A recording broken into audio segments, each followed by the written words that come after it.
श्री गणेश पुराण भाग 2 क्रीडाखंड अध्याय 83 ते 93। या अध्यायामध्ये गणेशाच्या वधासाठी दैत्यांचे प्रयत्न व त्यांचा संहार या कथा आहेत। श्री गणेशाय नमः। श्री स्वामी समर्थ। गणपतीने पार्वतीचा पुत्र म्हणून अवतार घेतला। त्यानंतर गंडकी नगरात एक आकाशवाणी झाली, हे सिंधू, तुझा वध करणारा गणेश रूपाने पार्वतीचा पुत्र म्हणून जन्मला आहे। ती देववाणी ऐकून सिंधू अस्वस्थ झाला। त्याला चिंतेने ग्रासले। आपला शत्रू लहान आहे, तोपर्यंत त्याचा काटा काढावा असा विचार करून त्याने अनेक बलाढ्य दैत्यांना मेरू पर्वतावर पाठवले।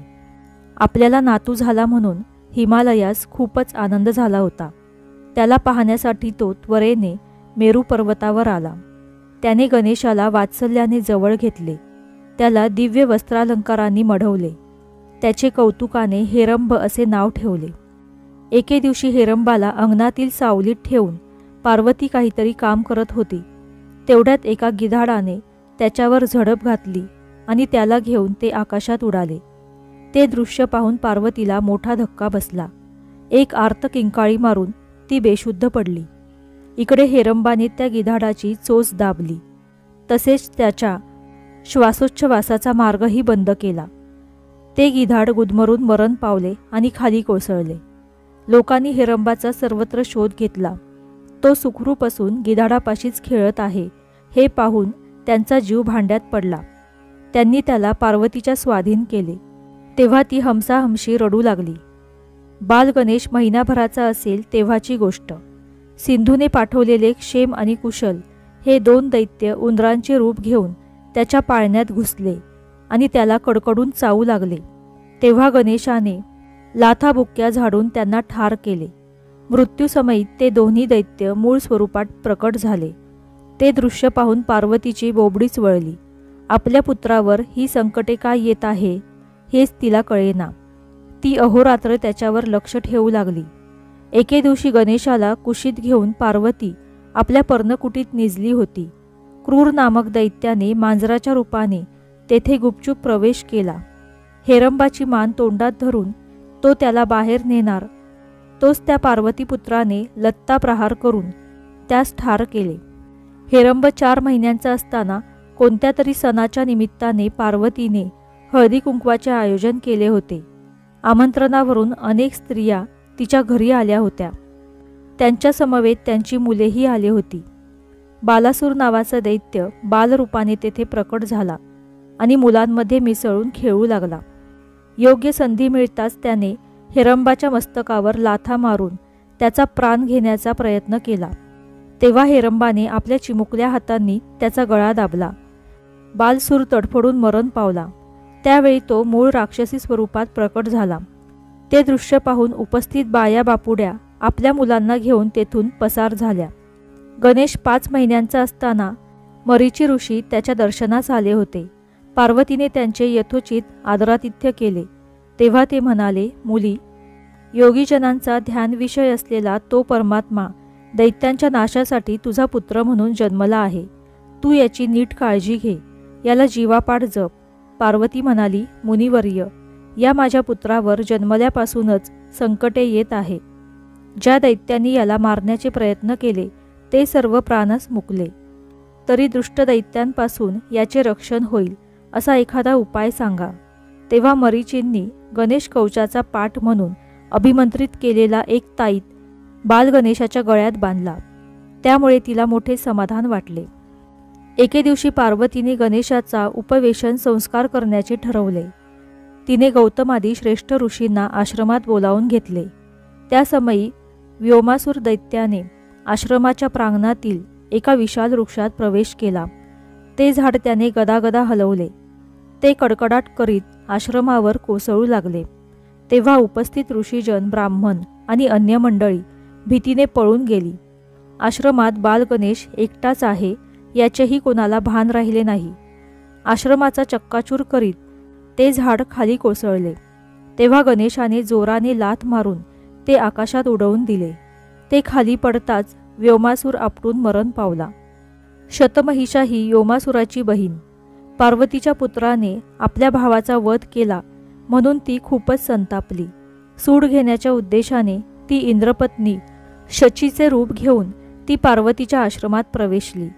पार्वतीने तिचे स्वागत केले. तिच्याशी गप्पागोष्टी करताना शची रूपातील शतमहिषा म्हणाली, पार्वती, सिंधू दैत्याने त्रैलोक्याला त्राही त्राही केले आहे. त्याच्या धाकाने माझा पती गिरीकंदरात लपून बसला आहे.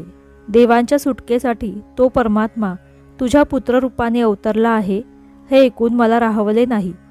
आमच्यासारख्या विरहिणींचे दुःख दूर करणारा तो तुझा छकुला आहे तरी कसा, ते पाहण्यासाठी मी मुद्दाम येथे आले आहे.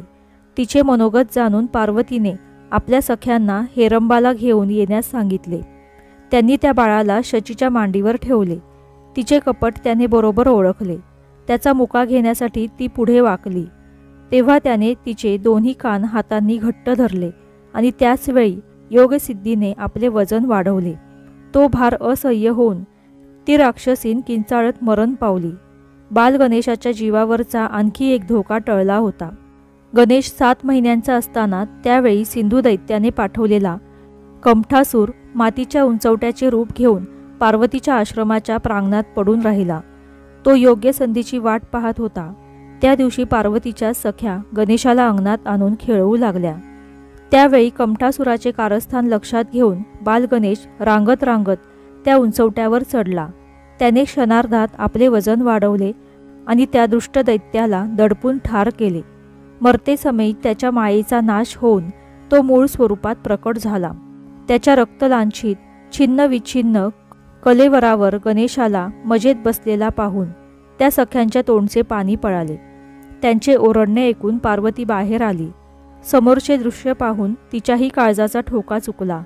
तिने पुढे जाऊन त्याला पटकन उचलून घेतले आणि घरात नेऊन ऊन पाण्याने स्नान घातले. गणेश 8 महिन्यांचा होता तेव्हाची गोष्ट. उन्हाळ्याने फारच उकडू लागले, म्हणून पार्वती आश्रमाबाहेर एका वृक्षाच्या सावलीत विश्रांती घेत पलंगावर पहुडली होती. लहानगा गणेशही तिच्या समवेत होता. तेव्हा मंचकासुराने तेथे अकस्मात प्रकट होऊन त्या दोघांना उचलून नेले. तो वेगाने आकाशमार्गाने निघाला. तेव्हा गणेशाने एका हाताने पार्वतीला घट्ट धरले आणि दुसऱ्या हाताने त्या दैत्याची शेंडी पकडून त्याला जोराने लाथ मारली. त्या प्रहाराने तो दैत्य वेगाने जमिनीवर आदळला आणि जागीच गतप्राण झाला. गणेश आपल्या मातेसह सावकाश खाली उतरला. त्याचे अगाध लीला कर्तृत्व पाहून पार्वतीला धन्य धन्य वाटले. एकदा दुंदुभी नावाचा राक्षस बालरूपाने गणेशाशी खेळू लागला. त्याने एक विषारी फळ त्याला खावयास दिले. ते खाऊन झाल्यावर हेरंबाने त्याच्याकडे आणखी एक फळ मागितले. त्याने ते दिले नाही म्हणून त्याला राग आला. त्याने बालरूपातील दैत्याची शेंडी धरली आणि त्याला गरागरा फिरवून आपटून ठार मारले. 10व्या महिन्यात हेरंब स्वतःचा तोल सावरीत चालू लागला. तेव्हा एका दैत्याने अजगराचे रूप घेऊन त्यास गिळून टाकले. गणेशाने सिद्धीच्या योगाने विशाल रूप धारण करून त्या अजगराचे पोट फाडले आणि स्वतःची सुटका करून घेतली. अजगराच्या रूपातील तो महादैत्य तडफडून मरण पावला. अशा प्रकारे आपल्या पराक्रमाने सर्वांना अचंबित करत बालगणेश मेरू पर्वतावर लहानाचा मोठा होत होता. त्याच्या बाललीला पाहून तेथे राहणाऱ्या सर्वांनाच मोठे कौतुक वाटत असे. एके दिवशी टोळ रूपातील एका दैत्याने त्याच्यावर झडप घातली. गणेशाने त्याचे पंखच धडावेगळे केले. चवताळलेला दैत्य त्याला चावण्याचा प्रयत्न करू लागला. तेव्हा गणेशाने त्याला आपटून ठार केले. गणेश 1 वर्षाचा झाला. त्याला हळूहळू चालता येऊ लागले. तेव्हा पार्वतीने त्याच्या पायात सोन्याचे घुंगरू बांधले. ती त्याला नृत्य शिकवू लागली. तिने दाखवल्याप्रमाणे तोही नृत्य करू लागला. त्याचे मोहक हावभाव पाहून शंकरही आनंदाने नाचू लागला. त्या दोघांना नाचताना पाहून पार्वती, तिच्या सख्या, नंदी, अन्य शिवगण, यक्ष, किन्नर, सिद्ध, मुनी, तपस्वी हेही टाळ्यांचा ठेका धरून त्यांच्या भोवती फेर धरून नाचू लागले. ते दृश्य पाहून पशुपक्षी, वृक्षवेली याही नाचू लागल्या. समस्त सृष्टीला आनंदाचे उधाण आले. त्या सुख सोहळ्याचे काय वर्णन करावे. बराच वेळ नृत्य केल्यावर माझं बाळ दमलं ग बाई असे म्हणून पार्वतीने गणेशाला आपल्या मांडीवर घेतले. तिने त्याचा घाम पुसला, त्याचा मुका घेतला. त्यावेळी तो तिला नेहमीपेक्षा जास्त जड वाटला. तिने आश्चर्याने विचारले, बाळा, आज तू इतका जड कसा? ते ऐकताच तो एकदम उभा राहिला आणि जोरजोराने पाय झटकू लागला. त्यावेळी त्याच्या पायातील घुंगरात दडलेला एक दैत्य एकदम आकाशात उडाला आणि खाली आपटून गतप्राण झाला. एके दिवशी गणेश सवंगड्यांसमवेत खेळत होता, तेव्हा एक दैत्य मेंढ्याचे रूप घेऊन प्रचंड वेगाने त्याच्या पाठीमागून धावत आला. गणेश सावध होता. तो मेंढा जवळ येताच त्याने एकदम कोलांटी उडी मारली आणि त्याच्या पाठीवर स्वार झाला. त्याने मेंढ्याची शिंगे इतकी घट्ट आवळली की तो फुरफुरत जागीच थांबला. गणेशाने क्षणाचाही विलंब न लावता त्या दैत्याला गरागरा फिरवून दूर भिरकावून दिले. एका कातळावर आपटून तो ठार झाला. कुटासुराने मात्र भयंकर प्रकार केला. त्याने गणेशावर बरेच दिवस पाळत ठेवली. गणेश आणि त्याचे सवंगडी खेळ खेळून झाल्यावर एका विशिष्ट पुष्करिणीतील पाणी पितात हे त्याच्या लक्षात आले. त्याने त्या पुष्करिणीतच विष कालवले. त्या दिवशी खेळ संपल्यावर मुलांनी ते पाणी प्राशन केले. ती सर्व जागीच गतप्राण झाली. ते दृश्य पाहून आश्रमाच्या परिसरात एकच हाहाकार उडाला. मंडळी आक्रोश करत त्या ठिकाणी धावली. तो दैत्य गणेशाच्या पाणी पिण्याची वाट बघत होता, पण तसे काहीच घडले नाही. त्यामुळे तो निराश झाला. कुटासुराचे हे कपट गणेशाच्या तत्काळ लक्षात आले.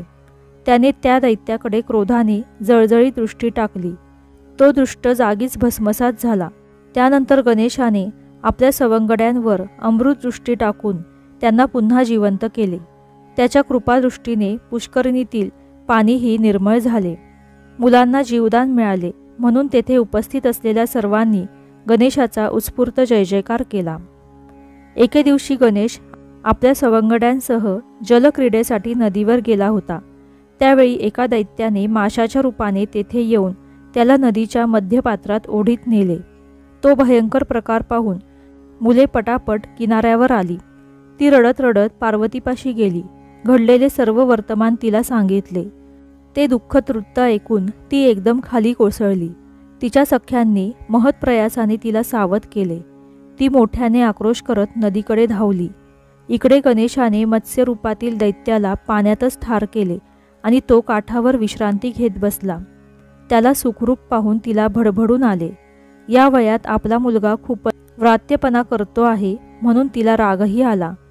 ती काठी घेऊन त्याला मारायला धावली. तो मार चुकवण्यासाठी तो पळू लागला. पुढे कर्दम नावाचा दैत्य त्याची वाटच पाहत होता. त्याने गणेशाला चिमटीत धरून गिळून टाकले आणि एकदम दिसेनासा झाला. पार्वतीने गणेशाचा खूप शोध घेतला. तो डोळ्यांदेखत अदृश्य झाला म्हणून तिच्या मनात शंकाकुशंकांनी घर केले. ती चिंताग्रस्त झाली. इकडे कर्दमाने गणेशाला मुखातून बाहेर काढले. तो त्याला ठार मारणार तोच गणेशाने अतिविराट स्वरूप धारण करून त्याला टाचेखाली चिरडले. गणेश 5 वर्षाचा झाला तेव्हाची गोष्ट. एकदा आपल्या मित्रांसह तो लढाईचा खेळ खेळत होता. त्या लुटुपुटच्या लढाईत खड्गासूर नावाचा दैत्य बालरूपाने त्याच्यावर शस्त्र घेऊन धावला. त्याचा कुटील हेतू लक्षात येताच गणेशाने उंच उडी घेऊन त्याच्या मस्तकावर जोराने मुष्टीप्रहार केला. त्या आघाताने तो दैत्य भेसूर किंकाळी मारून गतप्राण झाला.